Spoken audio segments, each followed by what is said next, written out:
Bonjour, je suis ravi de vous retrouver pour ce nouveau journal. Nous sommes le jeudi 22 septembre. Voici les titres de cette édition. C'est l'un des premiers secteurs économiques du département. Le tourisme résiste aux difficultés. C'est ce que nous verrons au début de cette édition. Nous détaillerons une étude que vient de publier la Chambre de commerce et d'industrie.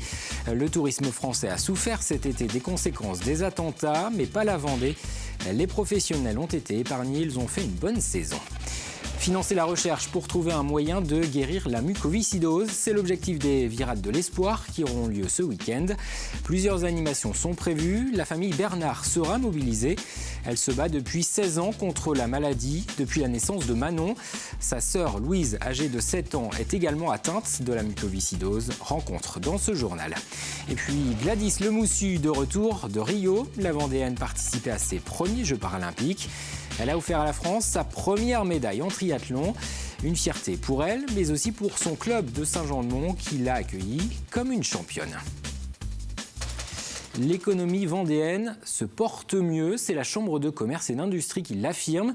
Elle affiche son optimisme, carnet de commandes, trésorerie des entreprises et même emploi. Tous les indicateurs sont au vert selon une enquête menée auprès des chefs d'entreprise du département.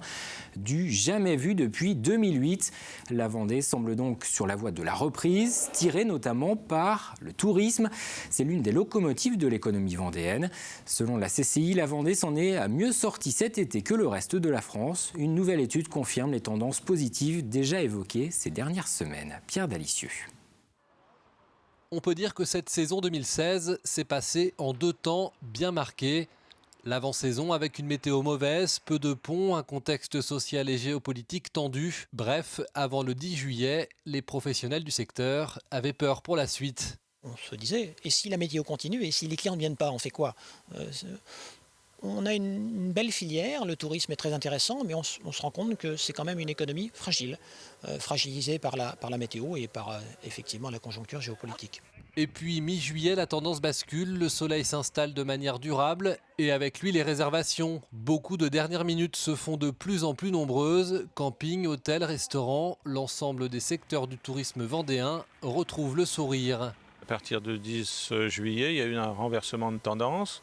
La météo s'est nettement améliorée et puis les Français sont venus nombreux, notamment en court séjour dans l'hôtellerie.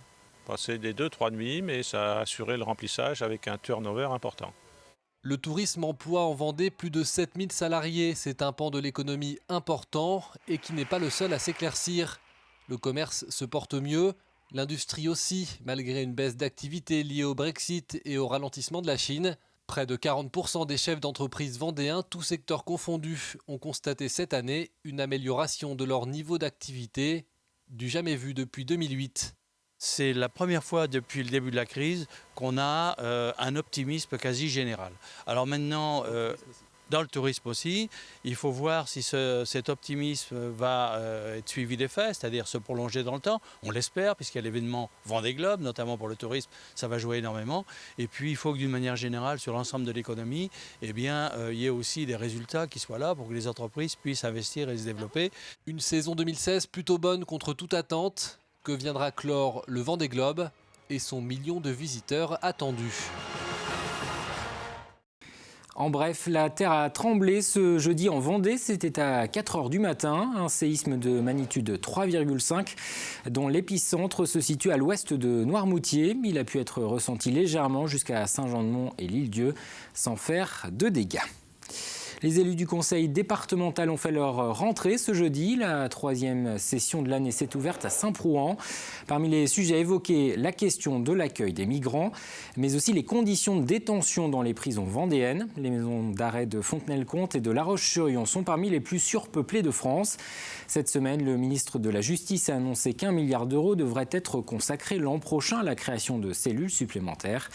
Une enveloppe qui doit bénéficier à la Vendée, c'est l'avis des élus de gauche comme de droite. Écoutez. J'estime, comme mes collègues, que la Vendée devrait être prioritaire dans ce dossier. La loi de finances 2017, donc c'est pour la fin de l'année, va consacrer un budget pour la construction de 15 nouvelles prisons. Et mon souhait en écrivant au ministre, c'est que La Roche-sur-Yon, la Vendée, ne reste pas à l'écart de ces constructions. Oui, je pense qu'on a un rôle à jouer, non pas direct parce qu'on n'a pas, nous, les clés ni du financement, ni du nombre de places, etc. Aujourd'hui, le ministre a effectivement annoncé la création d'un certain nombre de places. Nous souhaitons que le département de la Vendée, comme l'a fait le maire de Fontenay-le-Comte dans un courrier qu'il a donné au ministre de l'Intérieur la semaine dernière, nous souhaitons que la Vendée soit prise en considération. Toujours au chapitre politique, une délégation polynésienne est en ce moment en Vendée. Elle a été accueillie à Saint-Hilaire-de-Riez. Ces élus passent quelques jours dans le pays de Saint-Gilles-Croix-de-Vie, un séjour de travail et d'échange. Les élus polynésiens s'intéressent notamment à l'accompagnement des personnes âgées, des demandeurs d'emploi, ainsi qu'au développement du tourisme.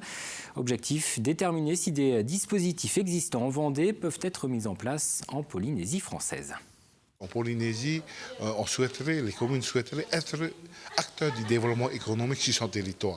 Et comme le développement économique dans notre pays, c'est la Polynésie française qui est compétente, donc on souhaiterait, par cette mission ici à Saint-Hilaire, au retour, discuter avec le pays pour pouvoir avoir ce transfert de compétences sur le développement économique. Interview signée Antoine Ordinez. Donner un peu de son souffle pour combattre la mucoviscidose, c'est le principe des Virades de l'Espoir. Elles auront lieu ce dimanche. Des animations seront organisées un peu partout en France pour récolter de l'argent pour la recherche. Et parmi les personnes mobilisées, il y aura la famille Bernard. Les parents sont investis dans l'association Vaincre la mucoviscidose. Un combat débuté il y a 16 ans. Leurs 2 filles sont touchées par cette maladie génétique qui, pour le moment, ne se guérit pas. Élodie Pépin est allée à leur rencontre. Comme 7000 personnes en France, Manon, 16 ans, est atteinte de mucoviscidose. Une pathologie caractérisée par une insuffisance respiratoire. En plus des devoirs, comme les jeunes filles de son âge, Manon a donc un quotidien rythmé de soins. J'en ai marre, je me demande pourquoi je dois faire tous ces soins. Puis après, je me dis que je suis obligée, parce que si je veux pas que ça se dégrade, si je veux aller encore bien, faut que je les fasse. Je fasse mes soins. Aérosol, séances de kiné, prise de plusieurs médicaments. Les soins sont nombreux et la jeune fille n'est pas l'unique enfant de la famille concernée. Sa petite sœur de 7 ans est aussi atteinte de la maladie. Pour aider ses filles au quotidien, la maman, infirmière de profession, travaille à mi-temps.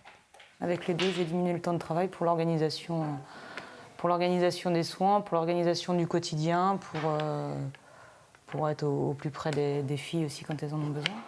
Depuis 16 ans, cette maman a rejoint Vaincre la mucoviscidose, l'association qui organise les Virades de l'Espoir ce week-end. Un moment essentiel. Les Virades représentent 50% des recettes de Vaincre la mucoviscidose. Donc on a fait le choix de s'y investir pour lutter contre cette maladie. Comme objectif, la vaincre un jour. Et cette maman a des raisons d'y croire, puisque la recherche avance. Aujourd'hui, l'espérance de vie est passée à 50 ans, contre 30 en 2000. Manon a 16 ans, on a toujours peur que le temps passe plus vite que la recherche. La recherche met toujours beaucoup de temps, mais à l'échelle du temps, là, on gagne quasiment 1 an d'espérance de vie par an pour la mucoviscidose. On est sur la bonne voie, ça se guérira un jour, c'est sûr, la muco. J'espère être présente le jour où ça se guérira. Définie comme une pathologie rare, la mucoviscidose reste l'une des maladies génétiques graves les plus fréquentes. En France, tous les 3 jours, un nouveau-né en est atteint. Et dimanche, à l'occasion des Virades de l'Espoir, des animations seront proposées toute la journée au Poiré-sur-Vie. Au programme de la randonnée, de la marche nordique ou encore du VTT, avec pour but donc de recueillir des fonds pour lutter contre la mucoviscidose. Voilà qui nous amène au sport avec d'abord cette annonce en cyclisme. Thomas Voeckler confirme son départ à la retraite. Le coureur avait déjà évoqué son souhait de raccrocher son vélo. Restait à connaître la date. Ce sera après le prochain Tour de France en juillet prochain. La Grande Boucle sera sa dernière course. Après 15 ans de carrière professionnelle, Thomas Voeckler souhaite terminer sur les Champs-Élysées. Le coureur préféré des Français s'est confié dans une vidéo diffusée sur le site internet du team Direct Énergie. Je sais très bien que je ne vais pas finir 4e du Tour l'année prochaine. J'ai 37 ans, j'en aurai 38 en juin 2017.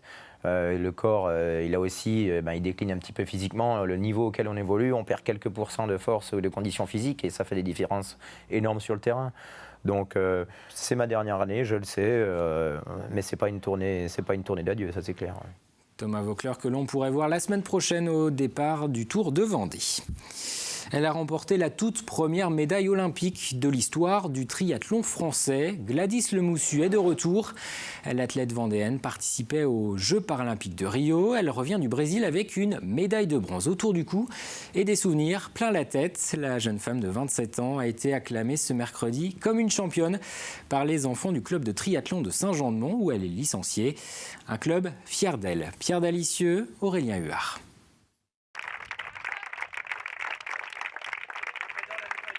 La championne est de retour sur ses terres. Quelques heures seulement après son atterrissage à Paris, Gladys Lemoussu est allée retrouver les siens, les licenciés du club de Saint-Jean-de-Mont. C'est l'une des premières choses qu'elle a souhaité faire malgré la fatigue due au manque de sommeil.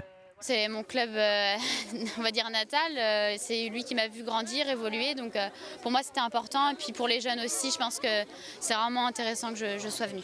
Le message que j'ai envie de passer, c'est qu'il ne faut jamais rien lâcher et qu'un sport, le triathlon reste un sport où il faut donner le meilleur de soi-même. Voilà. Le 11 septembre dernier, Gladys est entrée dans l'histoire du triathlon français en décrochant la première médaille olympique de l'équipe de France. Une performance qui procure forcément beaucoup de fierté au sein du club montois. Gladys, pour moi, c'est à la fois une jeune athlète qui est venue nous dire, il y a 4-5 ans, nous dire, voilà, je voudrais bien faire un projet olympique. Ah bon, c'est bien, super, nous au contraire, ça nous va bien, c'est de l'ambition.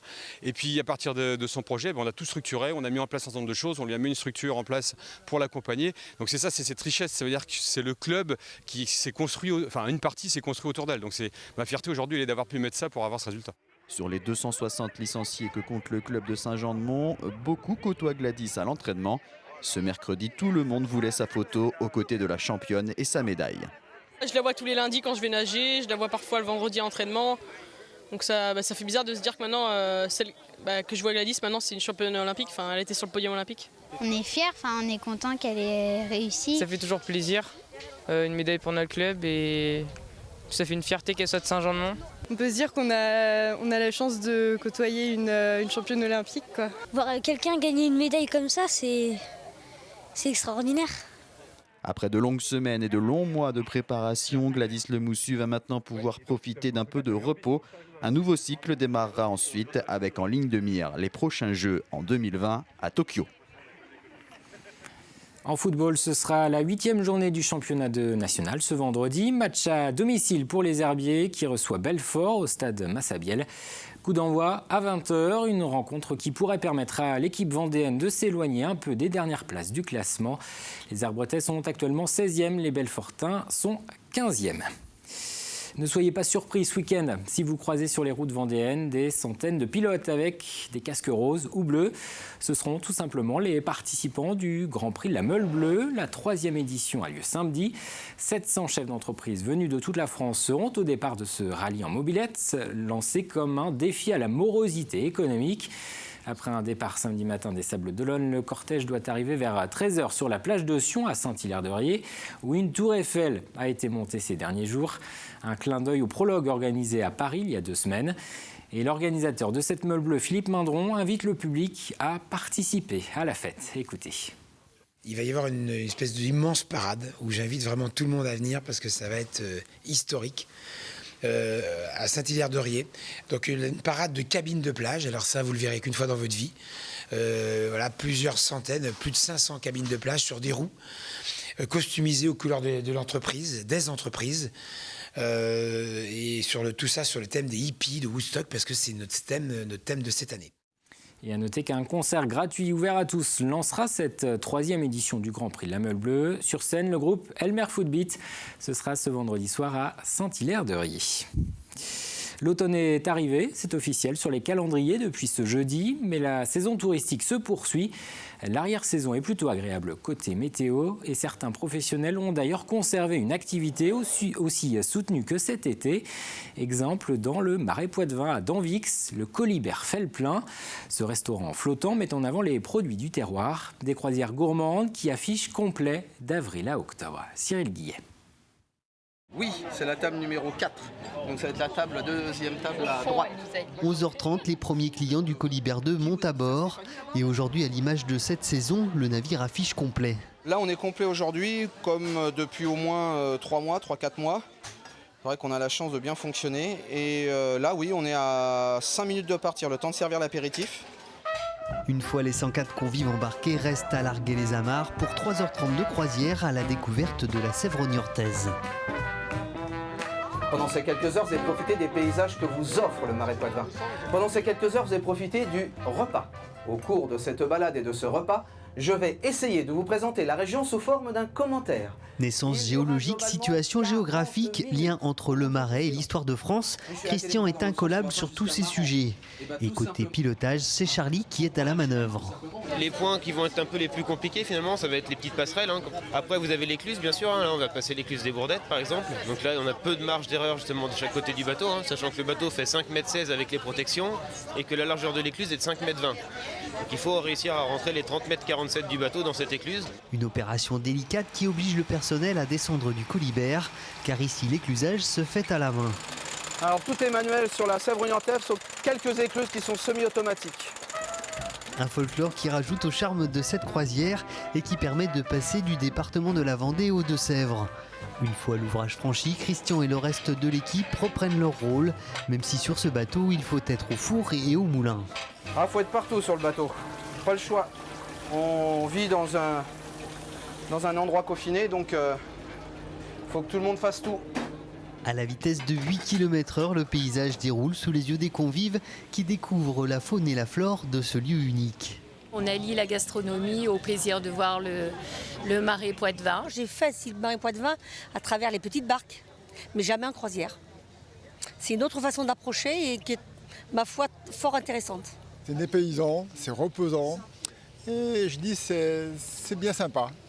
Le Colibert 2 est un des seuls navires de cette taille-là à emprunter ses canaux. Des croisières gourmandes proposées aux touristes jusqu'au début du mois d'octobre. Avant de se quitter, un mot de la météo, du grand soleil prévu ce vendredi après la dissipation des brumes de la matinée.